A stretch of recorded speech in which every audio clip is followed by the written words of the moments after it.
Brandon Carter loved the sound of his own authority. You could feel it in the way he stood dead center on the tatami that Thursday night. Black belt tied perfectly, chest puffed like the room belonged to him. The advanced class had run late, 8 students still sweating, still listening, and Brandon was riding that familiar high that comes from being the one everyone watches. That's when he saw her, a black woman in a plain work shirt, hair pulled back, hands wet from a mop bucket, quietly scrubbing a stubborn stain off the mat as if she'd been doing it her whole life.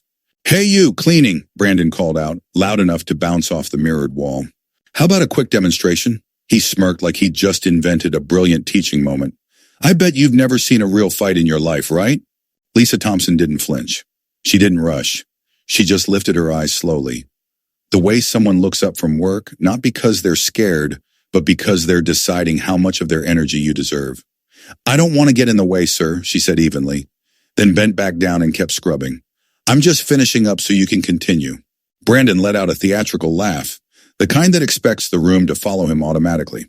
"Guys, look at this," he said to his students. "She's afraid to even step on the mat." A couple of students laughed nervously, not because it was funny, but because they were trained to laugh when Sensei laughed. Others shifted in place, uncomfortable, sensing a line being crossed but too uncertain to call it out. Brandon sauntered toward Lisa, radiating the easy cruelty of someone who'd never had to fear consequences. "Come on," he said, voice dripping with fake friendliness. "Just a basic demo.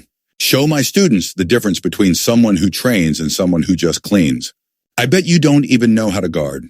Lisa felt something stir in her chest, a muscle memory she'd spent 15 years trying to bury. 15. Years since the ring.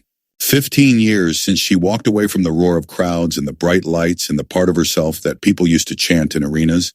15 years living small on purpose, taking late-night jobs where no one asked questions, where she could be invisible.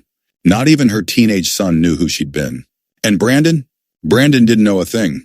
He saw a cleaning lady and assumed the world owed him entertainment. "Look, I'm serious," he kept going, leaning in like her discomfort was a game. "You can help me teach why respect matters in martial arts. Just step on the mat. Nothing too serious."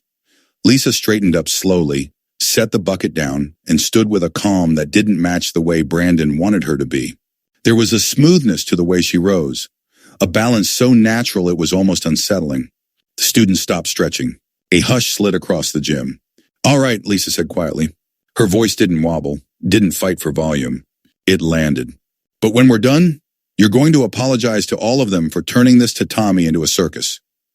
Brandon blinked, then laughed again, but this time it came out a little tighter around the edges. "Apologize? You'll be the one apologizing to the floor when you meet it." The students giggled weakly. Lisa didn't smile. She didn't frown either. She just watched him the way a storm watches a flimsy roof. Brandon turned to the group and puffed himself up. "Everyone, come closer. You're about to see why there's hierarchy in martial arts." He said hierarchy the way some people say permission. The 8 students formed a semicircle. 2 looked excited.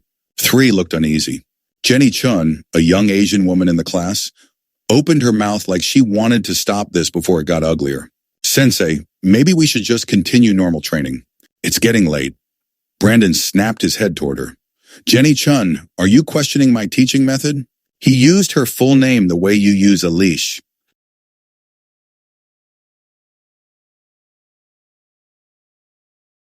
"Sit down and watch.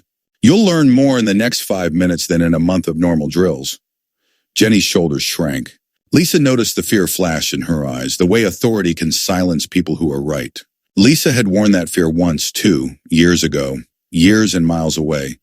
In arenas where people with microphones believed they could say anything about a black woman's body, her right to be there, her worth. She closed her eyes for half a second and saw Rebecca Hammer Johnson's face. Her best friend, her training partner, the one who never woke up after that sparring accident. Officially, it was a tragic accident. Unofficially, it was the night Lisa lost control pressure. Boiling, racist jeers from the crowd drilling into her skin. A moment of fury, a hit too hard, a fall too wrong. Rebecca's death ended Lisa's career on paper. Guilt ended it in her soul. She'd sworn never to fight again because she couldn't trust what the ring brought out in her. So, cleaning lady? Brandon teased, circling as if he were hunting her. Guard up. Or is that too complicated for someone who only knows how to push a mop? Laughter rippled again, thinner this time. What's the problem? Scared? Or are you just going to stand like a lamppost? Then he made his first real mistake.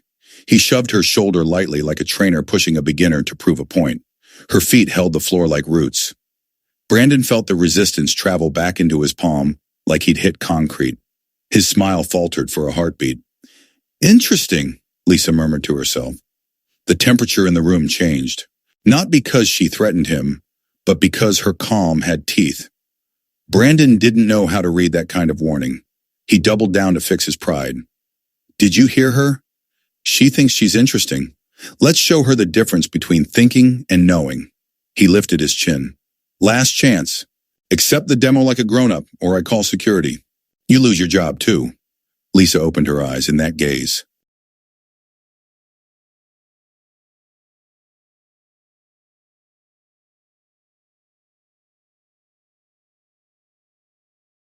There was no fear. There was something older and colder discipline forged in arenas, grief carried for years, and a line she was no longer willing to let anyone cross. Okay, she said, but when we're done, I want you to explain to these students why you humiliated a worker for fun. Brandon laughed again, too loud. You'll be on the ground before I'm done talking. He dropped into his stance textbook black belt stance, feet shoulder width, fists tight, weight forward. It worked great on nervous beginners. Lisa just watched him. Her eyes traveled from his shoulders to his hips to his feet like a surgeon scanning an x-ray. She cataloged the high guard leaving ribs open, the stiff shoulders telegraphing intent, the base too narrow for real balance. Brandon hopped in place. Still waiting. Come on.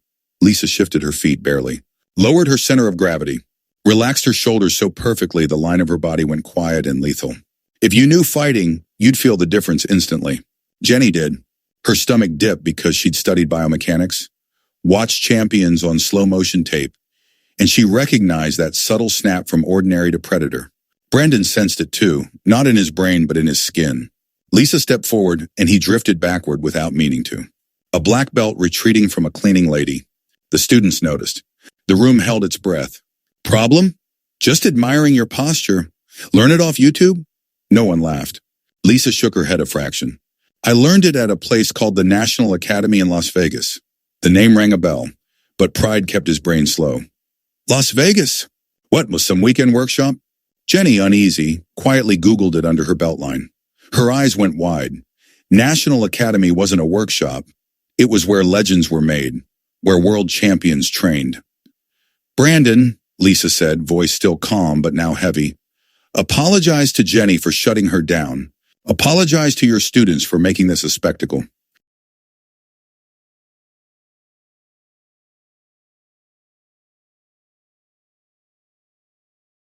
And apologize to yourself for becoming the kind of person martial arts is supposed to cure. It wasn't a threat. It was an offered exit, a door back to dignity. Brandon could have taken it. He could have said sorry. He could have laughed it off and ended the circus. But arrogance is a drug, and he was high. He attacked. His first jab was sharp, clean, fast. It would have landed on most people. Lisa wasn't most people. The punch cut air. She slid aside like water. Brandon overextended. Nice jab, she said gently, already reset. But you telegraphed it with your right shoulder. His confidence wobbled. He fired a combo jab, straight, hook. It was the favorite sequence he'd used to dominate local tournaments and impress beginners. Again, nothing.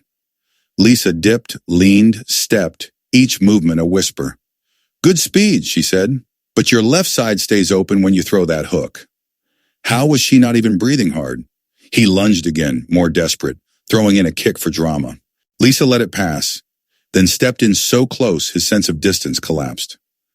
Want to know the difference, she asked softly, between people who learn to fight for belts and people who learn to fight for championships? Before he could answer, Lisa placed one palm on his chest.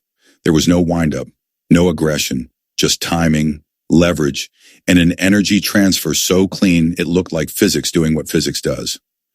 Brandon flew backward, not stumbled flew. His feet left the mat. He sailed nearly 2 meters and hit the floor on his back with a thud that sucked the air out of every lung in the gym. Silence detonated. No one moved. Brandon lay on the mat staring up, blinking like his brain couldn't find the part where this was supposed to happen. "That's impossible," he mouthed, trying to sit up. Jenny had gone pale. She'd seen knockdowns on tape, but this wasn't a brawl. This was a masterclass delivered with almost insulting ease. Lisa stood where she'd been, serene, not triumphant, not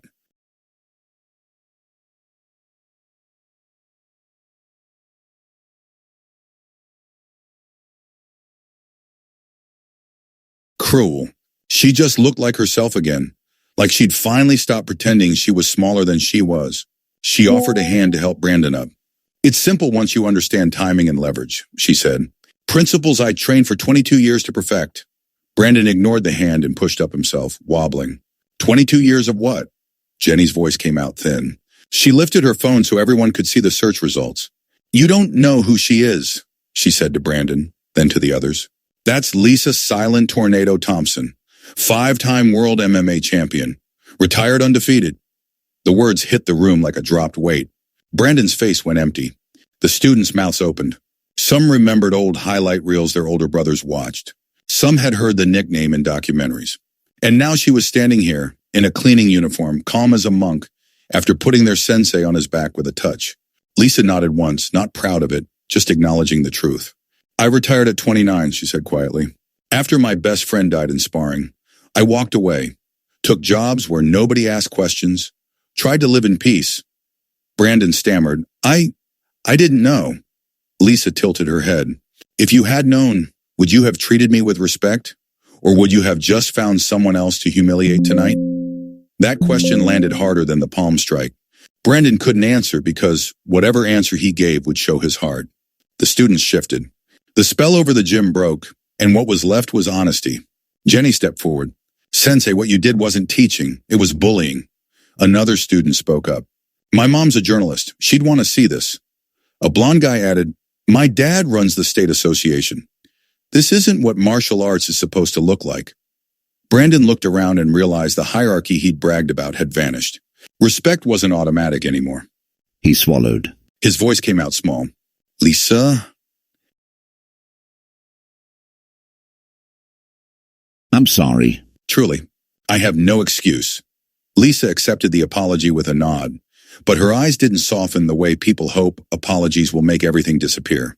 "Apologies are the start," she said. "What matters is what you become after them." Then Jenny, voice steadier now, turned to Lisa. "Would you ever consider teaching? Not because you need to prove anything, but because we need to learn what strength with humility looks like." For the first time that night, Lisa smiled real, tired, a little sad, a little free. "Maybe," she said, "not to teach people how to hurt each other, to teach people how not to." The room sat with that. Brandon finally bowed, head low, in front of a woman he tried to turn into a joke. The students watched, and whether he would change or not was still an open question. But tonight they'd witnessed something they'd never forget. Greatness can wear a mop bucket uniform, and arrogance is the fastest way to find out you're not as strong as you think. 3 months later, the gym felt different. Brandon had lost students, some left because they couldn't unsee what he did. Others stayed because they believed change was possible. Lisa, after a long fight with her own ghosts, agreed to teach once a week. Not MMA for trophies, but foundation work, control, discipline, and the philosophy that martial arts without respect is just violence in a nicer outfit. Jenny called her Sensei Lisa with a kind of pride that healed something in Lisa she didn't realize was still bleeding. The video of that night went viral, but not as a circus, as a lesson. People didn't replay it to laugh at Brandon falling. They replayed it to remember the line between strength and cruelty. And somewhere in the middle of all that noise, a black woman who once swore she'd never fight again found a way to stand tall without destroying anyone by turning humiliation into a classroom and proving quietly and completely that character always outlasts arrogance.